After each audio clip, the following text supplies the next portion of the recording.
So let's start a discussion on ionic bond model. Ionic bond, if you remember from a previous session, is an electrostatic attraction that holds two oppositely charged particles close to each other.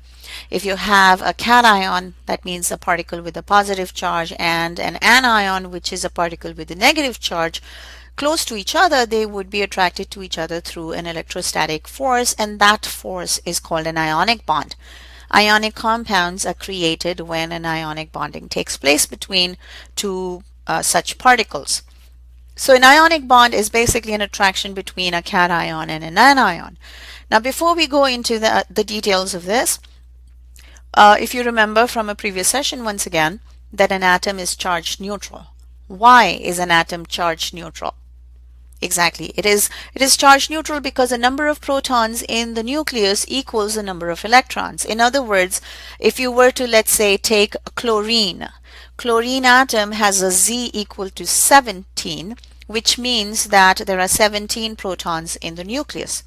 Which basically means that if chlorine has 17 protons in the nucleus, that the total charge of the nucleus, the nuclear charge, will be plus 17. But since it's an atom, the total number of electrons outside of the nucleus will also be 17. In other words, the negative charge will be minus 17. And therefore, the overall charge of this atom, the net charge, is 0. All atoms have a net charge equal to 0. But what would happen if, though, the number of protons in a particle were not equal to number of electrons? Will it still be an atom? No, in that case, that particle will not be an atom. In fact, that particle will now have a net charge, either a positive or a negative charge, and therefore this new particle is now called an ion. If the net charge is plus, then that's a cation. If the net charge is negative, then that's an anion. Now, if in a particle the number of protons were higher than the number of electrons, the total positive charge will be higher than the total negative charge, and therefore overall the charge will be positive, and that's a cation. If on the other hand the number of protons were less than number of electrons, the net charge will be negative, and that will be an anion. Let me give you an example. Let's take the example of potassium. Now potassium has a Z equal to, it's in the first group, it's an alkali metal, and Z is equal to 19, which means that the potassium atom has 19 protons, and therefore the total positive charge is plus 19. And since it's an atom, it also has 19 electrons, meaning the total negative charge is 19, so the overall charge is 0. What would happen if this atom were to lose its valence electrons? Now, how many valence electrons does potassium have? If you look at your periodic table, potassium is an alkali metal, meaning group 1A. And if it is group 1A, it has one valence electron. And if this atom were to lose one valence electron, the only valence electron it has, how many protons will it be left with? Right, no change in the number of protons because we didn't make any changes to the number of protons. So it's still, the nucleus still has a charge of plus 19. But what about the number of electrons? The number of electrons now has gone down by 1 because the atom lost 1 electron. So the total negative charge is now minus 18, which means that this new particle that is created has an overall charge of plus 1. This is a potassium cation. Is the potassium cation the same as potassium atom? No. Whenever an atom loses electrons or gains electrons to make ions, that's a chemical process. In other words, the product, the ion, is not the same as the atom you started with. It's a totally different particle with completely different properties. Let's take another example. How about oxygen? Now, oxygen has the Z value for oxygen, if you notice in the periodic table, is 8. In other words, oxygen atom, excuse me, oxygen atom has 8 protons, therefore the total positive charge in the nucleus is 8. Since it's an atom, it will also have 8 electrons with a total negative of 8, therefore the overall charge is 0. Now in this case, if this oxygen atom were to gain 2 electrons into its valence shell from somewhere, would the number of protons change? No, the number of protons doesn't change, so the nuclear charge doesn't change. But the number of electrons this time has increased by 2. In other words, the total negative charge is now minus 10, and therefore the overall charge is minus 2. So this creates a new particle, oxygen, with a charge of 2 minus, and this is an anion. So whenever atoms either lose electrons or gain electrons, that results in the formation of a charged particle, in other words, an ion. Please also note that the magnitude of the charge, in other words, how many positives and how many negative charges does an ion have, depends upon the number of electrons that were either lost or gained. In the previous example of potassium, since potassium lost 1 electron, the magnitude of the positive charge was 1. In this case, since oxygen atom gained 2 electrons, the magnitude of the negative charge is 2. So the magnitude of the charge equals the number of electrons that are either lost or gained by the atoms. Okay, so let's try this out. Let's write out the ions if each of these situation occurs. Now, before you actually write the ions themselves, I would like to point this out. It is not a complete symbol for an ion without the charge. What I basically mean here is that if you were to say aluminum and write Al, is this an ion of aluminum or atom or molecule? Yes, it's an atom of aluminum in which the total positive equals the total negative, so that the overall charge is 0. That's not an ion. The representation of the ion must include the elemental symbol but also the charge. Since this atom, aluminum atom, is losing electrons, the charge, if the number of electrons will go below the number of protons, so the overall sign of the charge will be plus. And since this atom lost 3 electrons, the magnitude of that will be 3. The charge on an ion goes as a superscript on the right hand side of the symbol. Without actually specifying the charge on the ion, the representation of the ion is not complete, it's not correct. Okay, the next one is sulfur, and it is gaining electrons. If it's gaining electrons, will the number of electrons be higher than the protons or vice versa? Exactly, number of electrons will be higher, which means that the overall charge will be negative because electrons carry negative charge. And by how much? What would be the magnitude? That would be 2 because 2 electrons were taken in.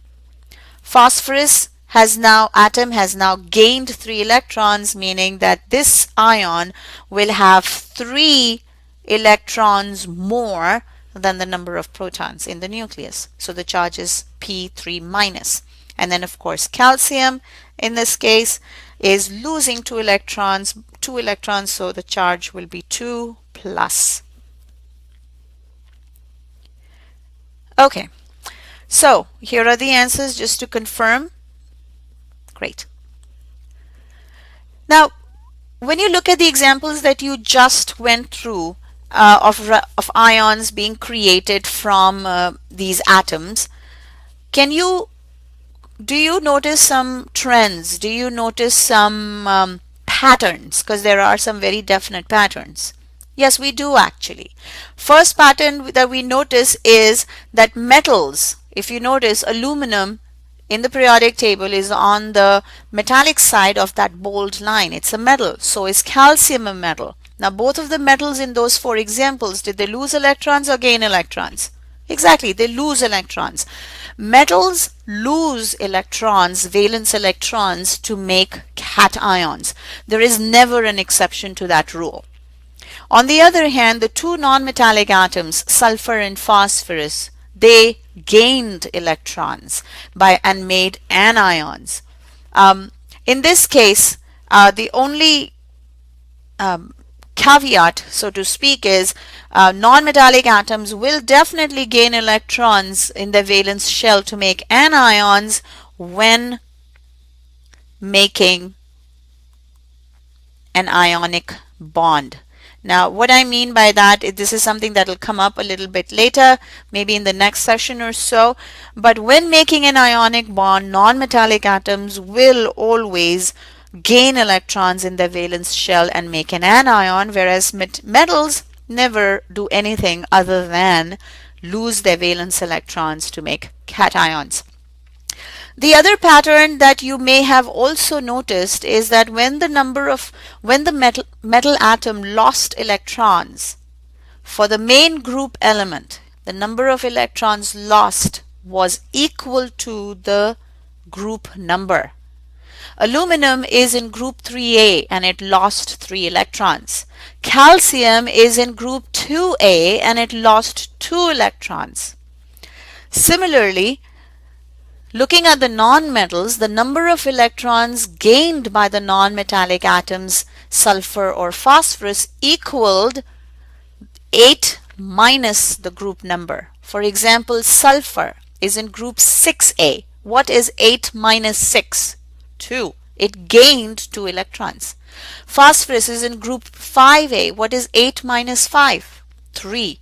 And phosphorus gained 3 electrons in its valence shell to give us the corresponding anion. So yes, there are definitely some very clear patterns that we will make use of in our discussions. Now please do remember from before, according to the octet rule, atoms lose, gain or share valence electrons in order to have 8 electrons in their outermost shell.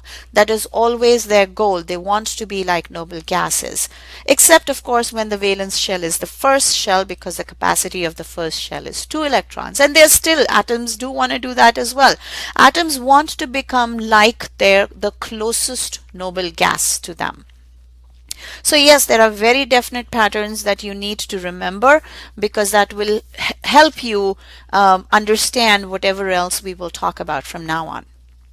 So the patterns, once again, to reiterate: metals lose electrons equal to their group number to make cations. Non-metallic atoms gain electrons equal to 8 minus the group number to make anions. At this point in time, it may be a good idea to pause the recording while you absorb this information. Okay, so continuing on with the discussion of sign and magnitude of the charge, here's the detailed description of what's going on. Now please remember, in all of these discussions that we will go through and generalize the patterns, we will only focus on representative elements. We will not talk about transition elements or inner transition elements. If you don't remember what are representative or main group elements, you might want to go back a few sessions and read up on that again. Okay, so here let's look at an example here. This is an example of chlorine atom, Z equal to 17, as we talked about how electrons arrange themselves in concentric shells of increasing energy. So if you look closely, the nucleus is in the center and there are 3 shells around it, and there are electrons in there, and this has 7 valence electrons, such that the total number of charges, total number of protons in the nucleus is 17, total number of electrons is 17, so that the overall charge is 0 in the atom. Now there are 2 things that the chlorine atom can do in order to achieve an octet. In other words, follow the octet rule. It can either gain 1 electron in the valence shell. It already has 7 electrons. If it got 1 more from somewhere, now the valence shell will have 8 electrons, which is what octet rule says. That's a very stable situation to be in. If it were to do so, the number of protons still remains 17, but the number of electrons has now become 18.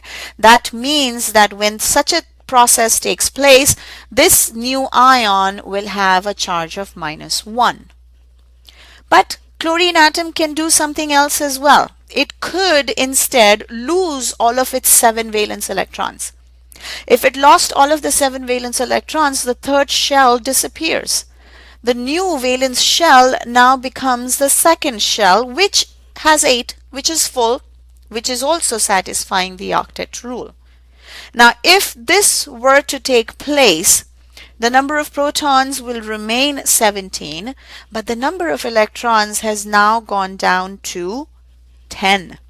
And therefore, in this case, the ion that will be created will have a charge of +7. But what does chlorine do? What does it prefer to do? So the general rule for us to remember is that atoms will follow whichever process is easier. In other words, whichever process involves transfer of movement of fewer electrons, that's the preferred pathway. In other words, no matter what, chlorine never forms Cl7+. Never. The only ion chlorine forms when it's making an ionic bond is chlorine -1. That is process is way easier for it to follow than the process of losing 7 electrons. Okay, using the same idea, in this case we are looking at lithium, Z equal to 3. So when we start out, lithium has 3 protons, 3 electrons, overall charge is 0. Again, lithium has a choice. Lithium atom could either gain 7 electrons so that the valence shell now has 8, making an ion which actually has a charge of 7-, because now the number of electrons is higher than the number of protons. Or the second choice that lithium has is to lose its 1 valence electron.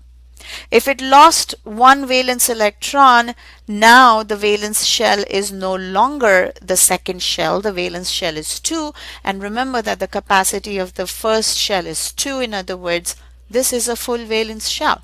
And now the charge on lithium ion is +1. Which one would it rather do? Make lithium 7- or lithium 1+? Exactly. Whichever process requires less number of electrons being moved is the preferred pathway. In other words, lithium never makes lithium 7-. That takes too much energy.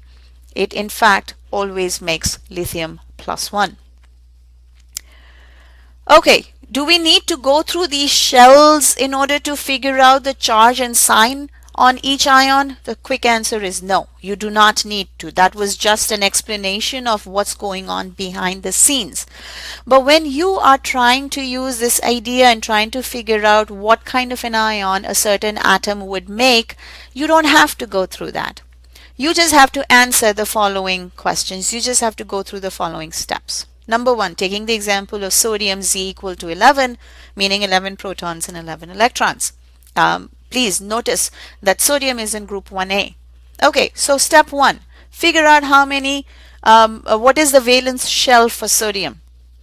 Exactly, it is the third shell for sodium because sodium is in period number 3. Step 2, how many valence electrons does sodium atom have? 1, because sodium atom is a main group element. It's a representative element in group 1A. In other words, 1 valence electron. Next question.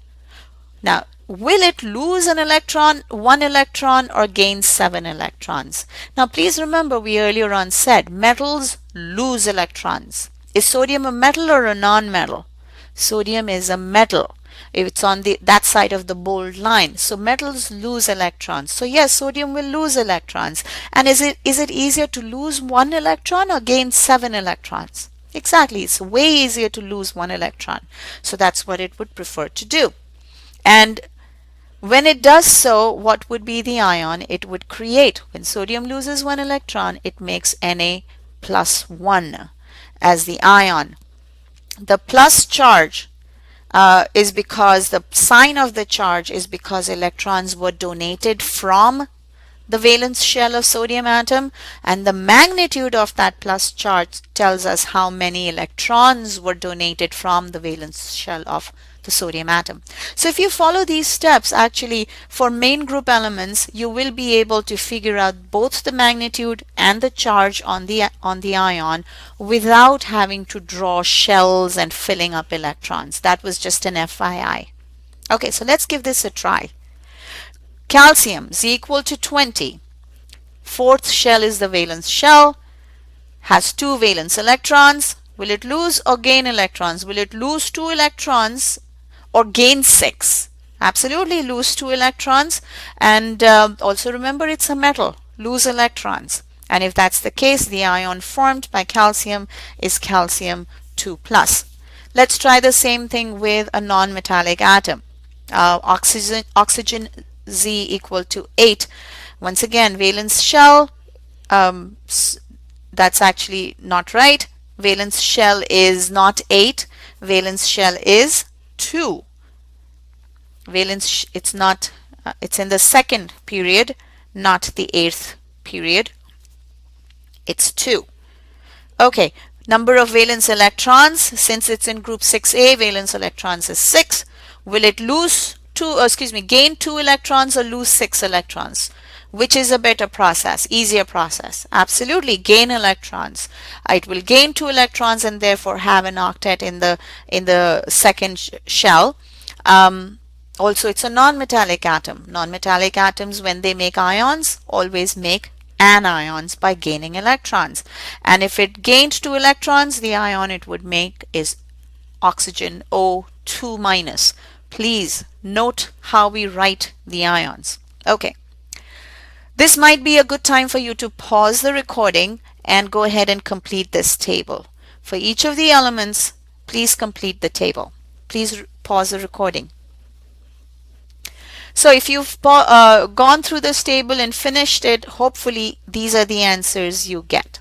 Now notice very clearly, all the elements in this table are metals. They are all metals. What are metals doing? Metallic atoms doing?